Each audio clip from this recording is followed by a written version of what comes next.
Hi and welcome to my look at the Ultra HD Polaroid 50-inch LCD, currently retailing at $299 at Asda.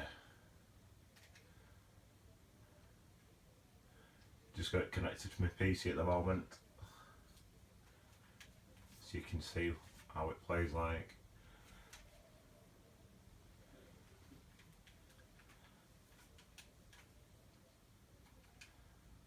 Just a quick look. I haven't changed the resolution yet on this game. I've just got to go into the settings because I've only just loaded it.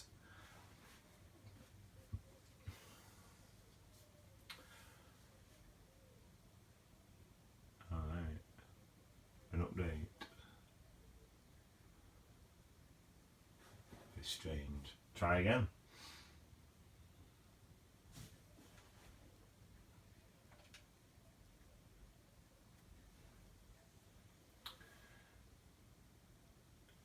I'm filming this on an iPhone 6S Plus.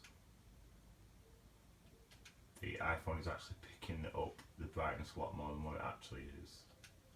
It's quite, on the actual TV it's set to quite a comfortable level, but it does seem a lot brighter on the iPhone.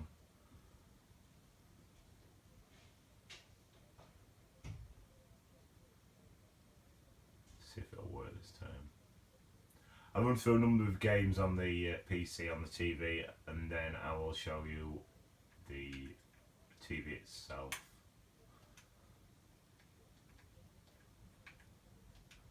Let's go into the options and change the graphics, then I want a benchmark on it. Well, it is actually running at 4K, so that's 4K. That isn't. I don't know why it's giving you the option for that, because the TV doesn't actually support that resolution. Let's turn this down quite a bit. Refresh rate 59. Right, we'll do a graphics benchmark. I don't know if you can see in the top corner, but it's got flaps running, so that's going to slow it down slightly, but it's currently doing about 30 frames per second. Normally on this game I drive inside the car, so I don't see any of the car whatsoever, so that helps improve the speed because it doesn't have to draw the car itself.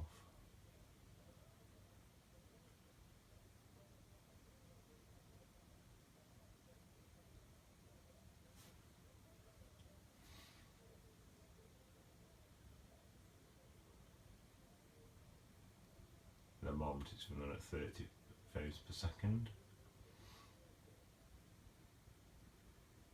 Ooh, 21. 21, but I've not gone in and changed, lowered the settings. It got down to 19 there, so try changing some more settings. I think I have to quit out the benchmark to actually do that one. I've already got a Nvidia 750 Ti 2GB graphics card, so it's not going to be anything spectacular.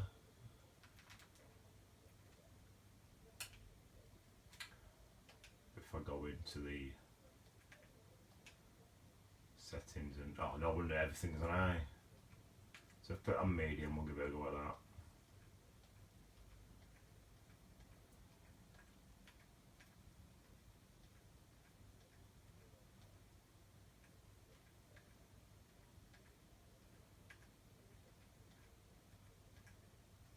So obviously I'm an normal HD monitor, it should be fine. It's full HD. I'll alter on that. Odd that I can't.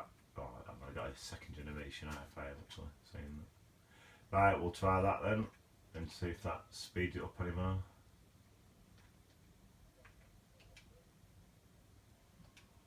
Hopefully, should get a few more frames per second out of it.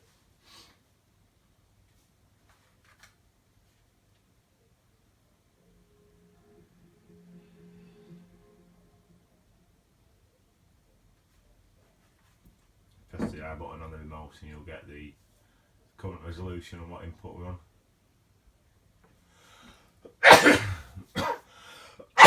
It's Excuse me, I've got a bad chest at the moment. Well, that's 43 at the moment, so that's nearly double. So that should be playable at that current settings. It's still acceptable. Let's dip to 33 at the lowest so far.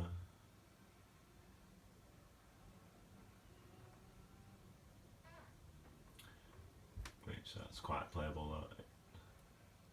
It's got quite, I don't know how you're picking it up on the video, but the actual colour on the panel is quite good actually. Even though it's not an HDR panel, it's quite reasonable.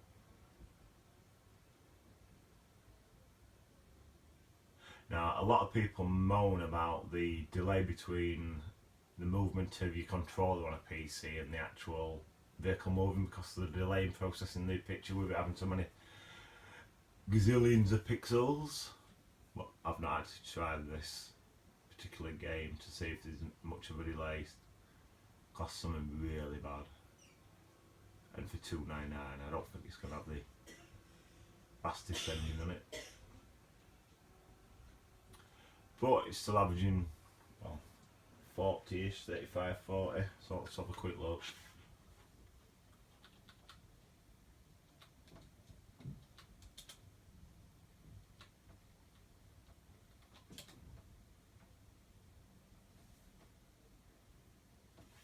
And if you notice, there's hardly any backlight bleed whatsoever, which is better than my Sony 3D TV I've got.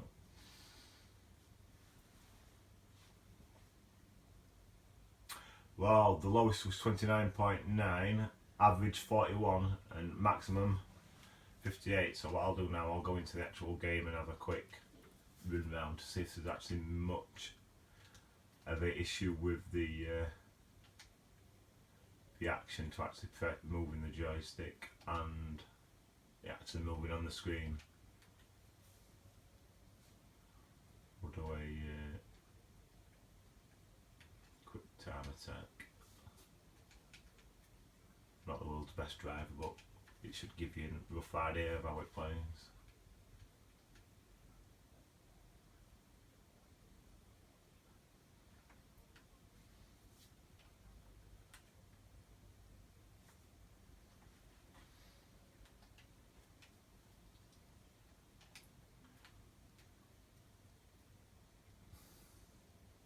So if it averages 30 on a 750 Ti and it's 4K resolution, I think that's quite good because it's only a second generation i5 anyway.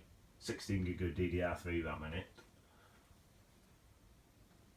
As you can see, it's 60 frames per second at the moment. I do like internal rooms out. Oops. Accidentally pressed the menu button. Here we go.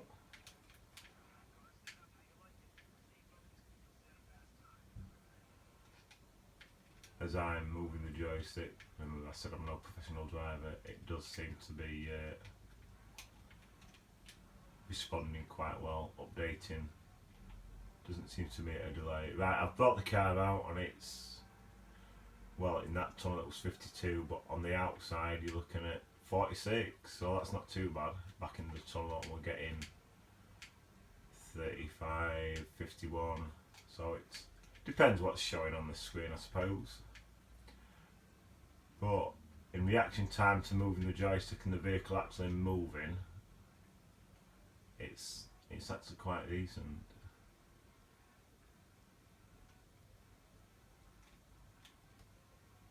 Just like what you would play on a PC, on the PC monitor. I can't see any delay to be honest. So that's quite good actually for the price of the screen.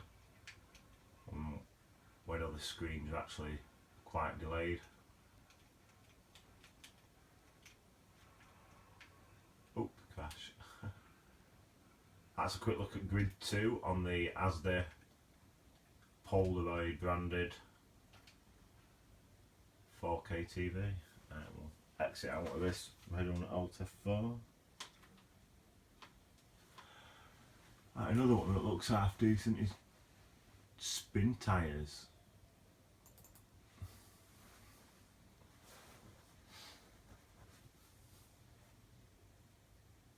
This is currently set to the 3800 and something settings.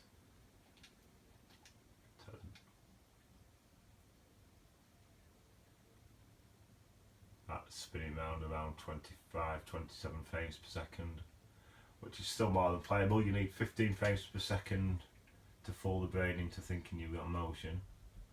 So let's have a quick look at the graphic settings. As you can see, 3840 by 2160. Things set to medium and the bulk of it. I'll put that to low. Off. Remember, if you've got a better graphics card than this, obviously it's going to perform a lot better anyway. Right, well, I'm now on 50 frames per second. Obviously you've not got anywhere near as much detail, but that's not too bad. Yeah, 50 frames per second. Really good. Right, we'll pop out of that one and I'll actually show the TV now.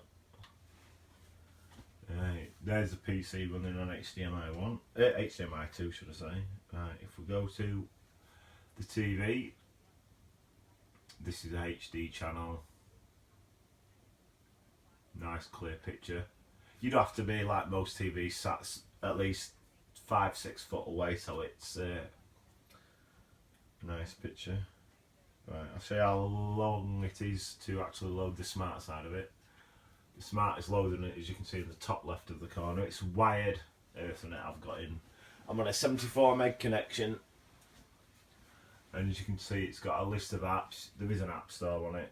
You can actually use a keyboard and mouse on this, but at the moment I'm just going to show you what's available.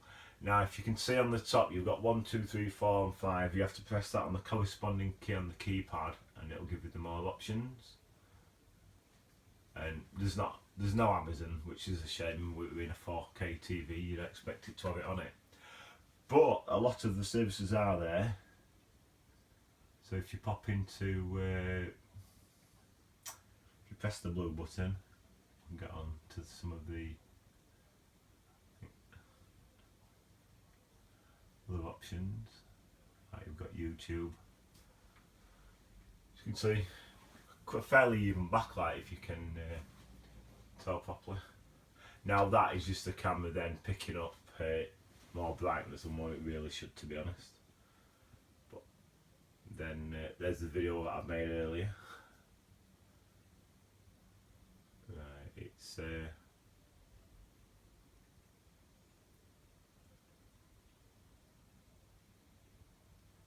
4K fireplace. Let's have a look at that then. That should be quite different. Oh, let's have an advert first.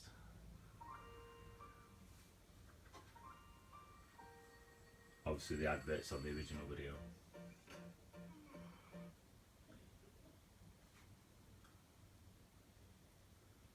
How many adverts on that? Well, that's supposed to be 4K, but that's beside the point. That's the fireplace. Let's try another one.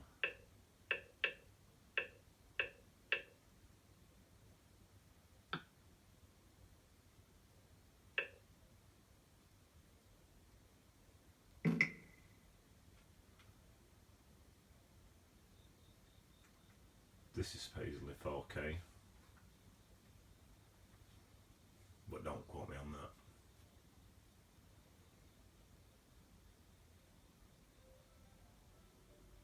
That's a really good picture. Look at the detail on the legs.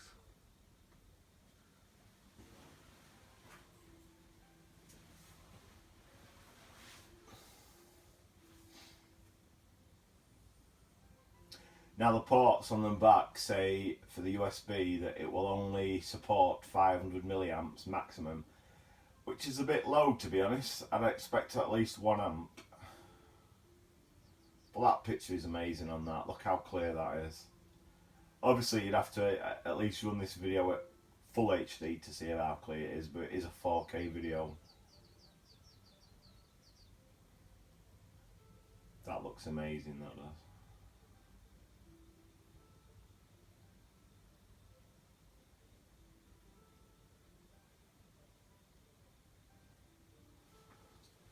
This telly was half the price of my 3D 55-inch Sony, and that's on EAE Full HD screen. And this panel for the backlight leakage actually beats the Sony that I've got.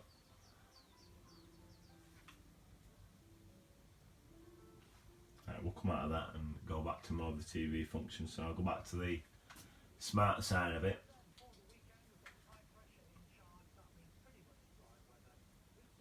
Obviously it's got the TV running on the corner. Right, I've not really looked at much on this. Oh, the other thing as well, I'll go to Netflix and play a 4K feed. Alright. Now House of Cards is supposed to be 4K, and so is Ridiculous 6.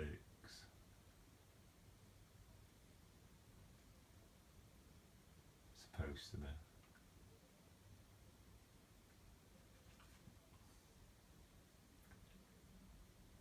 If you look in the top left corner, it will tell you it's coming in at 2160. So that came in at that resolution quite fast, to be honest, because normally Netflix takes a while to actually build up. You can see a nice quality picture. But it does have Wi-Fi in it, and the Wi-Fi will pick up a 5 GHz as well as a 2.4. But I found it does flick between 1080 and 2160 if you're using it over Wi-Fi, but that might be an issue with my Wi-Fi because at the moment it's dropping to 30 when I'm on a 74 meg, so that's why I've hardwired it with the Ethernet cable. But you can see a fantastically clear picture, but that's only if the iPhone's picking it up correctly. But again, you can see it's still within at 2160, and it's got the detail on it. So I'll come back out with that then. I'll go back to the TV.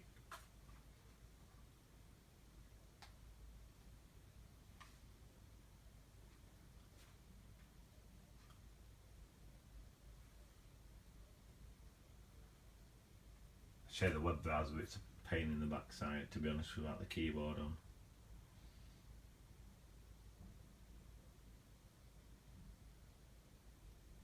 Show you the menu. You've got the system, which you've got different things you can view. Then you've got the options for the actual TV itself.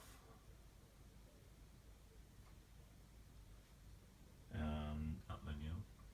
Installation, if you need to retune everything.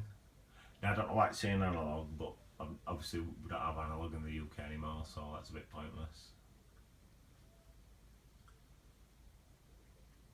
Channel list. So I think you can edit them, to be honest, so you can put them where you want basically. See, there's quite a few HD channels.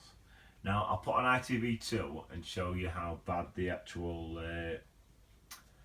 standard definition is, because it is quite, well, rubbish, to be honest.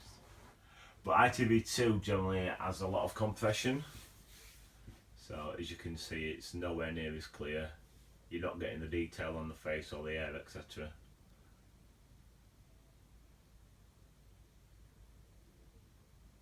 So you see, with the slightest bit of movement you're getting some blockiness, but that is not the TV, that is actually ITV2, which I've always found it, no matter what service, unless it's on Sky, because Sky have actually got it in full HD, which is a bit of a con, to be honest. But that's just my personal opinion.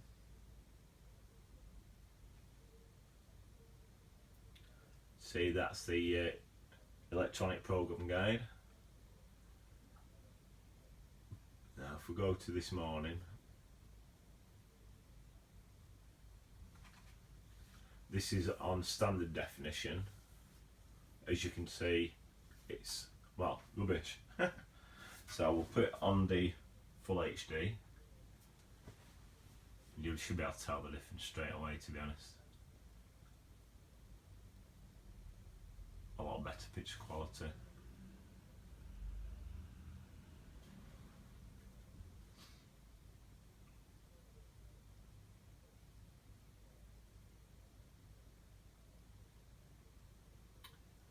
see it is a better quality picture on full HD. It's actually quite quick at changing channels as well. I've had another one of the 43-inch budget tellies that Tesco was doing a while back. That went straight back because it was absolutely pants. It took forever to do anything, and when it crashed, the YouTube, it basically turned the TV off. So that was a bit pointless. There's a list of inputs, as you can see. It's got component as well, which is quite handy because it's only having 2 HDMIs. Right, let's take it back to my PC. Let me see if I can turn it off. And there you go. That's a look at the £299 Asda 4K Ultra HD with Freeview HD and Freeview Play. Thanks for watching.